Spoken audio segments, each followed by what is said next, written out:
Las tripulaciones aéreas británicas y de la Commonwealth enfrentaban ansiedad y terror en la campaña de bombardeo nocturno contra la Alemania nazi. Aprendieron que confiar en el rendimiento de los bombarderos para la protección era erróneo al inicio de la guerra. Como tal, las fuerzas británicas lucharon en todos los teatros del conflicto junto a las tropas levantadas de las naciones que conformaban el imperio y las potencias aliadas como los Estados Unidos, Francia y la Unión Soviética. El fin de la guerra provocó el fin del imperio que se transformó en la Commonwealth. Como se conoce hoy, donde la monarquía británica solo cumple un papel ceremonial en el gobierno de los Estados miembros. Y así, la Segunda Guerra Mundial fue esencialmente el canto del cisne para el poder imperial británico. Aunque Gran Bretaña tenía las armas y la tecnología que sus fuerzas podían utilizar contra las potencias del eje de Alemania, Italia y Japón, como con cualquier arma, solo era tan buena como aquellos que la operaban. Como todos los combatientes en la guerra, Gran Bretaña tuvo su cuota de guerreros y tácticos dotados, y muchos de ellos desarrollaron una formidable reputación por destruir al enemigo. Aquí observamos a 3 personal militar británico altamente calificado que las fuerzas del eje aprendieron a respetar e incluso a temer.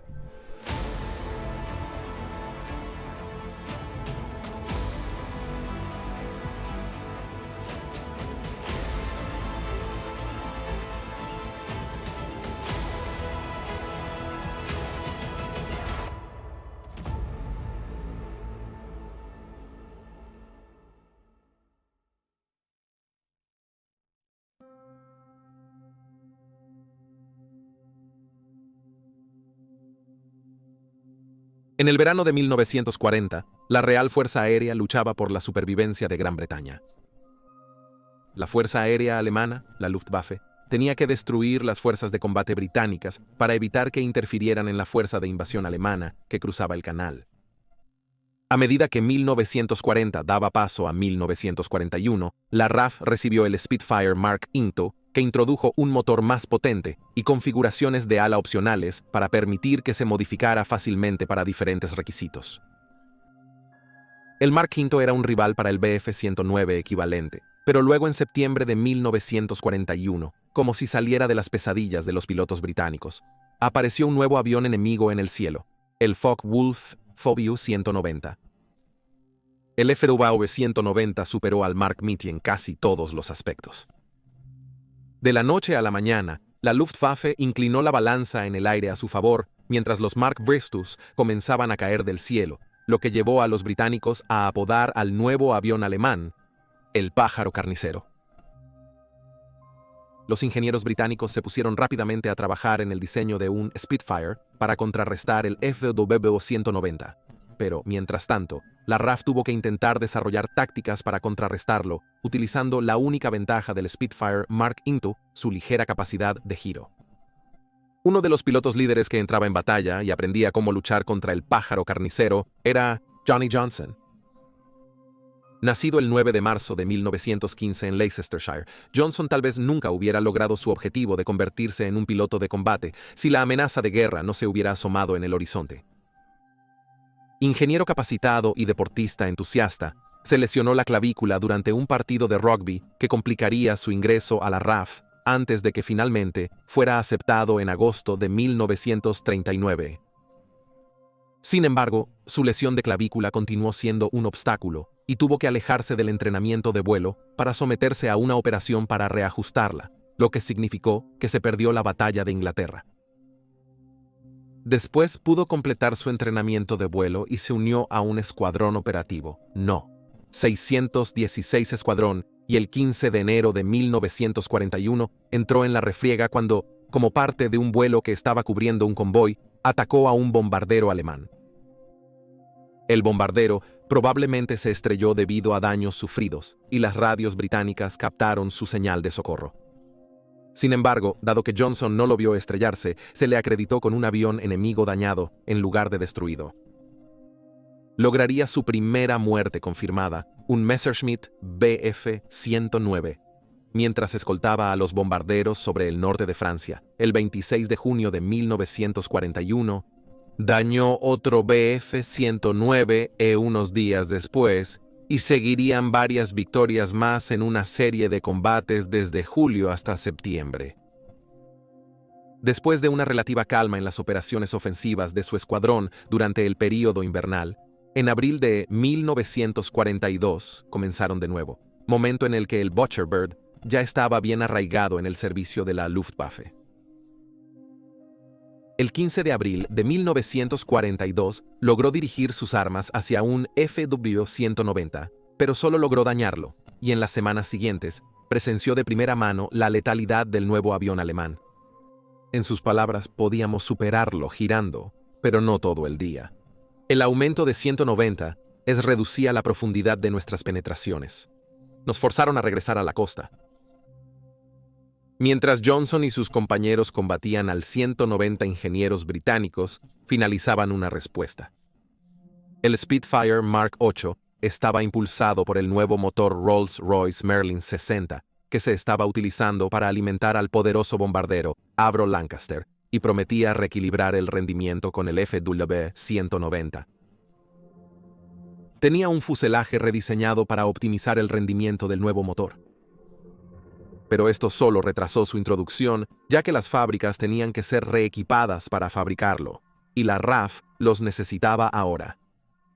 Por lo tanto, el motor se instaló en un fuselaje Mach 5 con los menores cambios posibles para mantener la producción.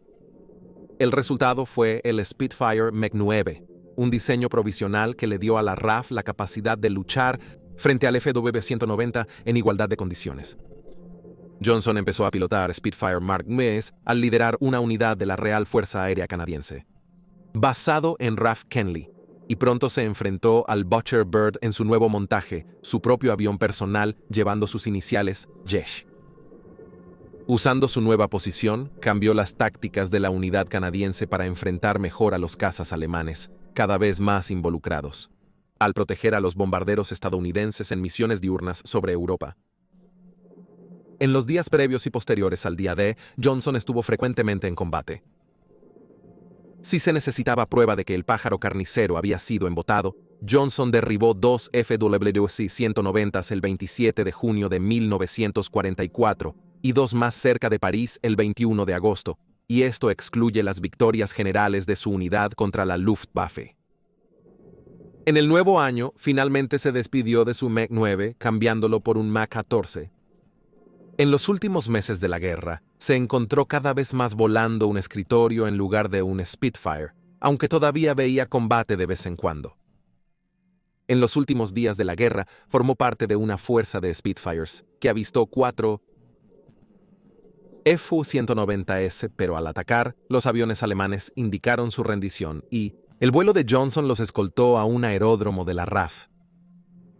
Al final del conflicto, Johnson tenía 34 victorias aéreas a su nombre, de las cuales 20 eran FW-190.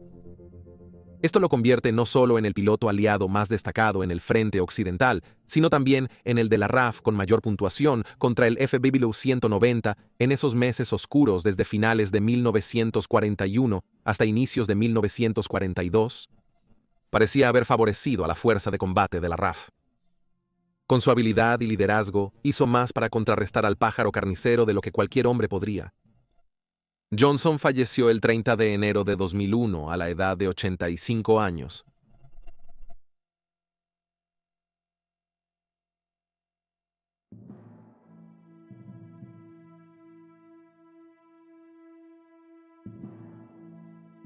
Habiendo perdido la oportunidad de invadir Gran Bretaña en 1940, Hitler sabía que ya no era práctico considerar seriamente intentar otra invasión en el verano siguiente, o en cualquier otro después de eso.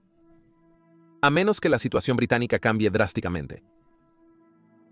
Las defensas de Gran Bretaña se fortalecían. Su ejército ahora combatía contra los alemanes e italianos en África del Norte y Grecia. Sin embargo, como una nación insular relativamente pequeña, Gran Bretaña dependía en gran medida de los convoyes que transportaban armas y materiales desde su imperio y los Estados Unidos para mantenerse en la lucha. Si se bloquearan estos convoyes, la capacidad de lucha de Gran Bretaña se detendría completamente. Gran Bretaña todavía tenía una poderosa marina de guerra de superficie que Alemania no podía igualar, pero la Marina alemana sí tenía una fuerza efectiva de submarinos conocidos como U-boats. La vulnerabilidad de Gran Bretaña a los bloqueos de submarinos se demostró dramáticamente durante la Primera Guerra Mundial, pero para el momento de la Segunda Guerra Mundial se habían desarrollado pocos avances en tácticas y tecnología para contrarrestarlos. Por lo tanto, la Marina alemana convirtió el Atlántico Norte y el Mediterráneo en un baño de sangre durante los primeros meses de la guerra. Solo en octubre de 1940, los U-boats alemanes enviaron más de 406.000 toneladas de envío al fondo del mar, gran parte de ello británico. Durante los años de entreguerras, todas las teorías y experimentos llevados a cabo por algunos de los oficiales de la Royal Navy más progresistas fueron rápidamente reevaluados. Entra en escena el comandante Frederick Johnny Walker. Uniendo a la Royal Navy como cadete en 1909 para 1939, estaba preparándose para colgar su uniforme, ya que su carrera estaba disminuyendo lentamente, habiendo sido pasado por alto para el ascenso al rango de capitán. A pesar de su experiencia, inicialmente no se le dio un barco para comandar y en su lugar sirvió en el personal del vicealmirante Sir Bertram Ramsay durante la evacuación de Dunkerque. Mientras tanto, las pérdidas de convoyes estaban aumentando y la necesidad de barcos de escolta crecía, al igual que la necesidad de comandantes experimentados. Y así, en octubre de 1941, se encontró al mando del recién establecido Grupo de Escolta 36, compuesto por 9 pequeños barcos de guerra. Frecuentemente, escoltar convoyes era un asunto mentalmente agotador. Además del aburrimiento de la rutina diaria, a menudo había que lidiar con mal tiempo, mientras que el convoy solo podía navegar tan rápido como el barco más lento. Luego, por supuesto, persistía la amenaza constante de una repentina gran explosión submarina, cuando otro torpedo alemán reclamaba una víctima y las tripulaciones de escolta a menudo eran demasiado lentas para responder y atrapar al sigiloso agresor para vengarse. Sin embargo, los hombres del grupo de escolta 36 no sabían que al recibir al comandante Walker se les estaba entregando una carta de triunfo contra los U-boats, ya que él no era simplemente otro veterano cumpliendo sus últimos años. Durante los años de guerra, en realidad había sido instructor de guerra antisubmarina, y como tal, tenía un vasto conocimiento sobre las fortalezas y debilidades de las tácticas británicas. Pero lo más crucial, tenía sus propias teorías para mejorarlas, y ahora podía probarlas en la práctica. Las primeras 36 tareas de escolta fueron relativamente tranquilas, pero luego, en diciembre de 1941, el grupo bajo Walker se encontró escoltando el convoy HG-76 desde Gibraltar. El poder de fuego defensivo del convoy se mejoró gracias a la adición de un pequeño portaaviones de escolta, el HMS Audacity, que a su vez se convirtió a partir de un barco mercante alemán capturado. Casi de inmediato, el convoy fue detectado por la inteligencia alemana y se ordenaron ataques contra él. Durante un periodo de 8 días, el convoy fue atacado repetidamente, pero cuando terminó, el 36 había acumulado un total de 3 submarinos hundidos, incluyendo uno que fue embestido por el barco de Walker, mientras que un cuarto fue destruido por aviones del Audacity, que también derribó 2 aviones de patrulla marítima FW-20. Aunque el Audacity se perdió durante la refriega, en comparación con los esfuerzos durante los convoyes anteriores, Walker había logrado una victoria impresionante, demostrando que no era solo suerte. Su grupo destruyó otros 3 submarinos en el regreso a Gibraltar. ¿Cuál fue la clave del éxito de Walker? Antes del HG-76 era práctica de la Marina Real mantener el escolta lo más cerca posible de los convoyes para protegerlos. Era un enfoque lógico, pero Walker reconoció que esto limitaba la capacidad del escolta para perseguir y destruirlos, lo cual, por supuesto, garantizaría la protección del convoy. Por lo tanto, operaba sus escoltas significativamente más lejos del convoy, con un submarino U-boat hundido a unas 40 millas de distancia. Walker pondría 3 o más de sus buques de guerra en línea para atacar un submarino U-boat, bombardeándolo con su arsenal de armas antisubmarinas. Esto resultó muy efectivo ya que restringía al submarino U-boat de tomar acciones evasivas. Aun con el éxito, Walker no había concluido. Quería establecer un pequeño grupo de tareas cuyo único propósito era salir y cazar los submarinos U-boat de Hitler. La almirantía era escéptica, pero encontró un partidario en el almirante Max Horton, él mismo un famoso submarinista de la Primera Guerra Mundial. En la primavera de 1942, Walker tomó el mando de 6 barcos del segundo grupo de apoyo, una de las primeras unidades de la nueva Real Armada diseñadas para esta tarea. Desde el puente de su buque insignia, el HMS Starling, entrenó a la fuerza tan rigurosamente que ellos comenzaron a operar con el mínimo de instrucciones de él mismo, acelerando así dramáticamente sus tiempos de respuesta. En junio de 1943, el segundo grupo de apoyo tuvo la oportunidad de probarse en un incidente que parecía sacado de las páginas de una novela de Tom Clancy. Navegando al sur de Islandia, detectó al U-202 bajo el mando de Gunther Poser. El submarino regresaba de una misión clandestina para insertar a 5 agentes alemanes en el costa este de los EU. A las 00:30 horas del 2 de junio, el submarino fue destruido por cargas de profundidad disparadas desde el buque insignia de Walker. Durante el próximo año, Walker y su unidad especial continuarían hundiendo cada vez más de los temidos submarinos, y con armas más nuevas como el erizo y nuevos dispositivos de detección acústica, su letalidad solo aumentó. Walker no vivió para ver el final de la guerra. Sufrió una trombosis cerebral el 7 de julio de 1944 y murió 2 días después en el Hospital Naval en Seaforth, Merseyside.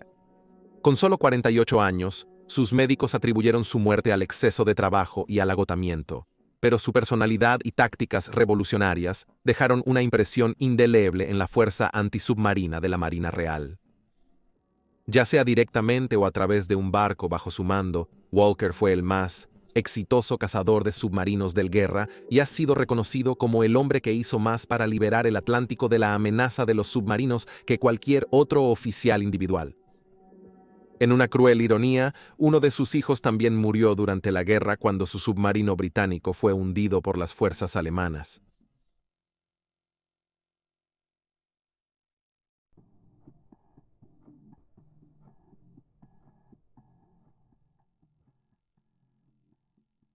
Pocas unidades militares pueden afirmar tener el prestigio, el respeto y generar tanto miedo en el enemigo como el Servicio Aéreo Especial Británico, conocido universalmente como el SAS. Reconocido como una de las unidades de fuerzas especiales de primer nivel, el SAS ha estado involucrado en una variedad de roles, que van desde el reconocimiento a largo alcance hasta el contraterrorismo. Pero cuando se formaron en 1941, se les encomendó la tarea de destruir los aviones alemanes en el norte de África antes de que tuvieran la oportunidad de despegar. Hoy en día los comandantes militares suelen subestimar las habilidades de las unidades de fuerzas especiales. Por lo tanto, es fácil olvidar que cuando se formó el SAS, había poco en términos de experiencia pasada a la que recurrir, y los miembros fundadores tuvieron que aprender esencialmente su oficio por su cuenta. El propio SAS también era desagradable para muchos en la jerarquía del ejército, que no les gustaba su independencia, prefiriendo que sus unidades operaran dentro de la cadena de mando disciplinada. Como tal, el SAS atrajo a un cierto tipo de soldado. Tenía que ser determinado, creativo, comprometido, un poco egocéntrico y, por supuesto, duro. Y estos atributos resumían a un Robert Paddy Mayne. Nacido en una próspera familia de ascendencia escocesa en Irlanda del Norte, Mayne mostró un considerable talento atlético desde una edad temprana, particularmente cuando se trataba del rudo y tumultuoso juego del rugby. Practicó boxeo durante sus años escolares y universitarios y se convirtió en el campeón de peso pesado de la Universidad Irlandesa en 1936. Otros deportes en los que participó incluyen cricket, golf y tiro. Aunque su perfil sugería una carrera militar al unirse a una unidad de reserva, en realidad estaba estudiando para ser abogado. Este hecho hace que algunas de sus hazañas más cuestionables sean aún más sorprendentes. Su destreza en rugby le permitió jugar para el equipo de Irlanda y los Leones británicos. Según informes, destruyó varias habitaciones de hotel de los jugadores cuando estaba de gira, ya sea como bromas o en represalia por alguna acción contra él. Se hizo amigo de un delincuente condenado durante un viaje a Sudáfrica, cerca del estadio donde estaba jugando, y lo ayudó a escapar mientras que el convicto fue posteriormente recapturado. Cuando estalló la guerra, obtuvo un puesto en la Real Artillería, manejando armas antiaéreas antes de transferirse a los comandos recién formados.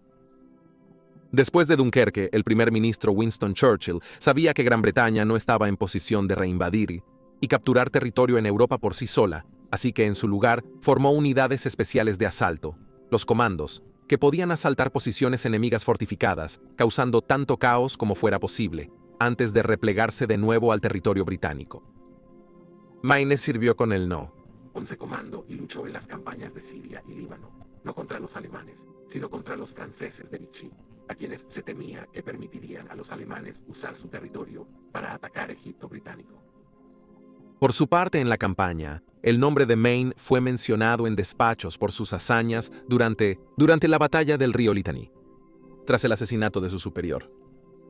La batalla fue costosa para los británicos, y Maine atribuyó personalmente esto a lo que describió como la ineptitud de su oficial al mando, el teniente coronel Jeffrey Keyes. Se informó durante mucho tiempo que Maine y Keyes tuvieron una discusión sobre el asunto en la que Maine golpeó a Keyes. Ahora se acepta que eso no es cierto. No obstante, las acciones de Maine en la batalla habían captado la atención de un capitán, David Stirling, quien estaba en el proceso de crear una nueva fuerza de incursión, apodado AL Detachment, Brigada de Servicio Aéreo Especial.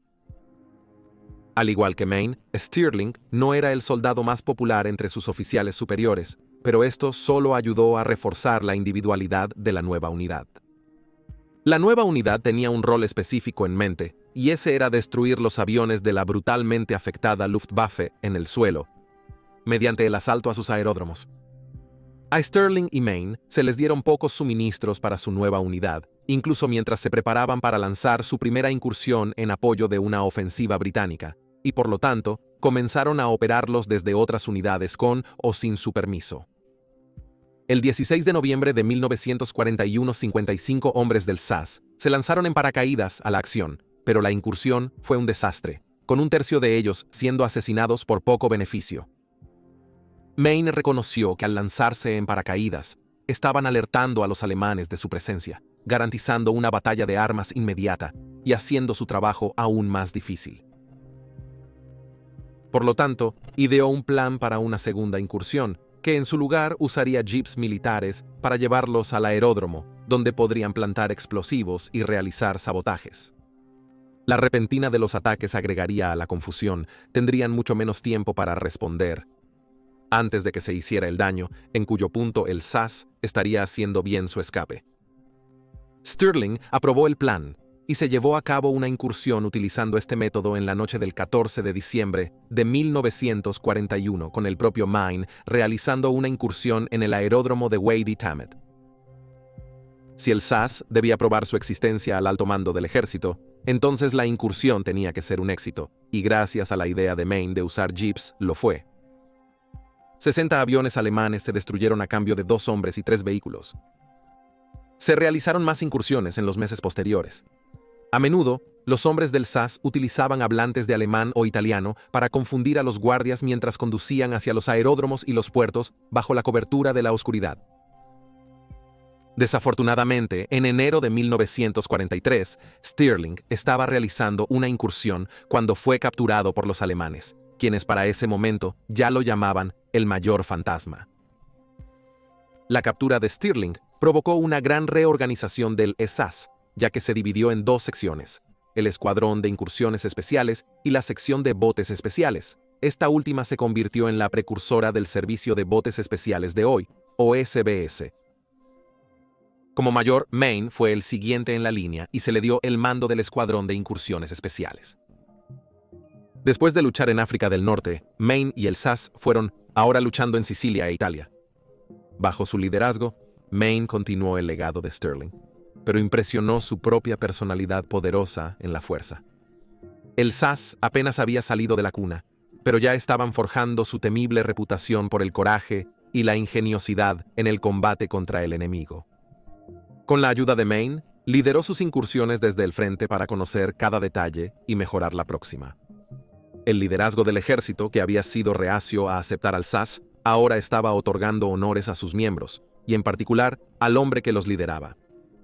Su citación sobre una incursión en Sicilia, después de la cual se añadió una barra a su medalla de Orden de Servicio Distinguido, destacó la eficiencia de una incursión del SAS bajo Maine. El 10 de julio de 1943, el mayor Maine llevó a cabo dos operaciones exitosas. La primera, la captura de la batería Sidi, cuyo resultado fue vital para el desembarco seguro del Cuerpo 13. Al anochecer, el Escuadrón Especial de Incursiones había capturado 3 baterías adicionales, 450 prisioneros, así como matado a 200 a 300 italianos. La segunda operación fue capturar y mantener la ciudad de Augusta. El desembarco peligroso se realizó a la luz del día, una operación combinada.